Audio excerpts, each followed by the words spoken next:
So we're doing Bezrat Hashem Halachot Chanuka. There is in the Gemara, there is a rabbi called Rabbi Zera.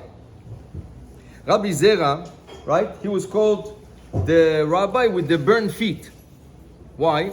Rabbi Zera would test himself every day in an oven to see if he gets burnt. Lama, he says, Chaz v'shalom, if he goes to Gehenna, he wants to make sure he doesn't get burnt. So his wife would bake bread, fresh every morning, not sourdough. Every morning she would bake bread. And he would come, after she takes out the bread and the coals and everything, he would sit in the oven for an hour. Nothing happened to him. For years, nothing happened. One time, Chachamim needed to ask him something, and they came, like 4 rabbis, 5 rabbis, they came to his house, and they saw him sit in the oven and says, wow, he doesn't get burnt. The Gemara says they put him Ain Hara, and he got burnt. His feet got burnt. Right away. Ain Hara. You see what's Ain Hara? So they used to call him Katina, the short rabbi with the burnt feet. So Rabbi Zera says the following thing.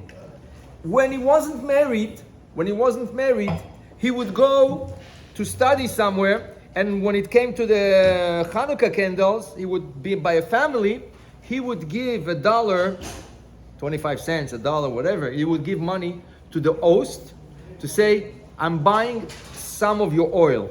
So when you light, I have part of it. I'm part of your oil, right? That's called mishtatef bepriti. Mishtatef, participating in the value of the oil that you're about to light. And this way you have a part of the mitzvah. He said he used to do it as long as he wasn't married, because he didn't have a house. But once he got married, and he still studied outside house, because in the old days, don't forget, it's not like today. Today people don't understand. Today we have a luxury. You can, every corner, have a bet midrash, you have a synagogue, you have a Talmud Torah, you have everything. You can go just inside and study for free, right? They used to travel. So, and sometimes they traveled 3 months. The Gemara says there was a person in the Gemara, he was traveling 3 months to yeshiva, study 1 day, and come back 3 months. He traveled 6 months for 1 day. And students started to make fun of him. Traveling 6 months for 1 day. And Rabbi Yochanan says, no, there's a pasuk that says, Ashrei Adam, happy is the person, Yom Yom, that can come for 1 day to my house, says Hashem, he's lucky, right? So Rabbi Zera, even after getting married, he used to travel. He used to go to be hosted in people's houses. But he says then he did not have to participate. Why? Because his wife lit for him. So basically, the Chanukah candle is not an obligation on the person, it's an obligation on your house. And if you're in your house, somebody is lighting the candles, your wife or that, you already accomplished the mitzvah. It's okay to let like my older son's bar mitzvah light. You're not home? No, I'm home. No, so first you light and then you like give them. If I already did the first yes, thing, for sure. Yes, second, yes, third, you give them, right? Even under bar mitzvah according to Rav Vadia, okay? With bracha? No, you do the bracha. You light the first candles and then the right. So like, just like I let my kid yesterday do the bracha. Very good. No, is it okay? Or should I be doing it? But tonight you should do the bracha and he should light the extra candle. And in your house you could give his shoulders. Yeah. Now, this is Rabbi Zera. Now, what happens if a son married, Baruch Hashem, and is going with his wife and children to his parents or parents-in-law? Does he have to participate and give $1 for the oil and to have part of the mitzvah? Why? Because we say as long as somebody lights in your house, you're okay. But in this case, no one lights in your house because your wife and kids come with you. So no one's going to light in your house. So the thing is the following. you can go back home. It says, yeah, but the question is, we're going to see soon. We're going to see soon the difference. So he says over here like this. Ben Asui, a married son. Amitarech etzel aviv. He comes to his father, his mother's house for Chanukah, let's say Friday night or Shabbat. Or Chatan, or his son-in-law comes to his in-laws. B'Shabbat Chanukah. Now, it says over here like this.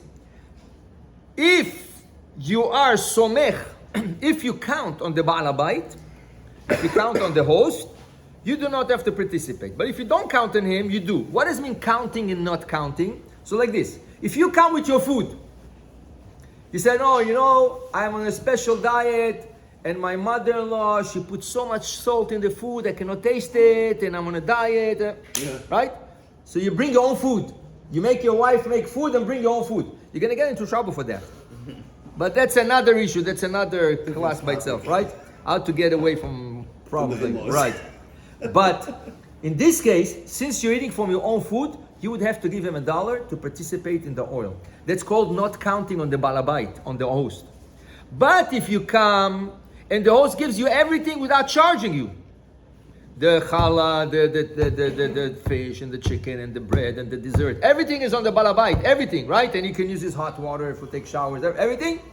In this case, you count on him completely. When he lights the Hanukkah candles, you do not have to give him 25 cents or $1 or anything. Just stay there, listen to the bracha, answer amen, and let him light. And if he wants to be nice to you, would let you light one of the candles, the extra candles. Okay? Now, this is number one. Number two, you are planning to eat Friday night meal by your in-laws, but you live next by. You don't live so far, a block down, 2 blocks down, a house down, right? So you want to go back to sleep in your house. Where are you supposed to light? Where you eat or where you sleep? Machloket. Rav Eliashiv said, where you eat. The most important is where you eat. Even if you go back to your house, right? The fact that you light with your father-in-law, with your father-in-law, so you're part of them. You do not have to light before leaving the house before Shabbat. Rav Avadia Yosef says, no. The main part is where you sleep. So if you eat by your parents' house or you eat by your in-laws, but you're going back Friday night to sleep in your house, you must make sure to light the Hanukkah candles before leaving the house. So before your wife lights the Shabbat candles, even the Shabbat candles, she's supposed to light in your house. But they're supposed to belong, I'm going to explain. The Shabbat candles, you're going to your in-laws, they live not so far from you. And you're coming back to sleep in your house, you're supposed to light your candles in your house. But you have to make sure they stay long enough that when you come back, they're still lit. Okay? So you can light, let's say, I give you an example. It says, lighting candles, let's say, example, 4 o'clock. Right? 4 o'clock. You can light 3:45 your Shabbat candles, right? Stay a minute or two with them, go to your in-laws. And make sure that when you come back, there's enough oil in your candles that they can last till you come back. Question mark. Question mark. Don't you have to, after you let the Hanukkah, don't you need to stay with the Hanukkah after 30 minutes? Again, people think it's an obligation. It's a mitzvah, not an obligation. When we light the Hanukkah candles, we want to stay a little bit with the candles. But it's not an obligation. If for some reason you have to catch a flight, and you have exactly the time to light and run, you can light and run. Right. You have to run to catch a flight. But on the plane, with the time you're going to arrive, you're going to miss your adlaka, your lighting, right? You can light the candles Chanukah, say bracha, sing Yevanim Yikbitzu Alai, stay a minute or two with the candles, get some of the holy light on top of you to shine on top of you, and you run. If you have time, in the first half an hour, this is when the mitzvah really is. This is when the light of Chanukah really is, right? The shine of the spiritual shine of the Chanukah is. They tell you, recommendation, stay half an hour with your candles. So if it's really Shabbat, and you do have to light in your house because you're coming back to eat, you can light fast the Hanukkah candles, the Shabbat candles, and run to your in-laws. Even if you don't stay half an hour with the candles. Okay? If you could, it's okay. But usually, people have Shabbat, when it's 4 o'clock lighting, you know how it is. You come from work, you have to shower, you have to shower the kids. Everybody's in a rush. Okay? Now, says Rav Vadia, you eating by your in-laws Friday, sleeping there, but Motzei Shabbat you're going back to your house. In this case, Friday night, you light Shabbat candles and Hanukkah candles by your parents and your in-laws. Motzei Shabbat, right? You can do Havdalah over there. But the lighting of the Hanukkah candles, you would have to wait till you go back to your house. So let's say you're going to stay Suda Revi'it by your in-laws or your parents, right? And you're going to stay there till late, till 10 o'clock. Doesn't make a difference. Till 11 o'clock. Doesn't make a difference. When you come back home, you and your wife, right? If the children are up, you're going to light the Hanukkah candles, right? Even if your father-in-law lit and you're here is Barakah. But the obligation is where you sleep, not where you eat, right? So even though you ate Suda Revi'it by your in-laws or by parents, but you're going back to sleep, right? Even late, you're going to light the Hanukkah candles in your house, right? So this is for Sephardim. Ashkenazim follow the other ruling. Where you eat is the main part. So if you eat in your in-laws' house or something, though you go back to sleep, you would light where you eat. So Sfaradim is they light where you sleep. Ashkenazim, they light where you eat.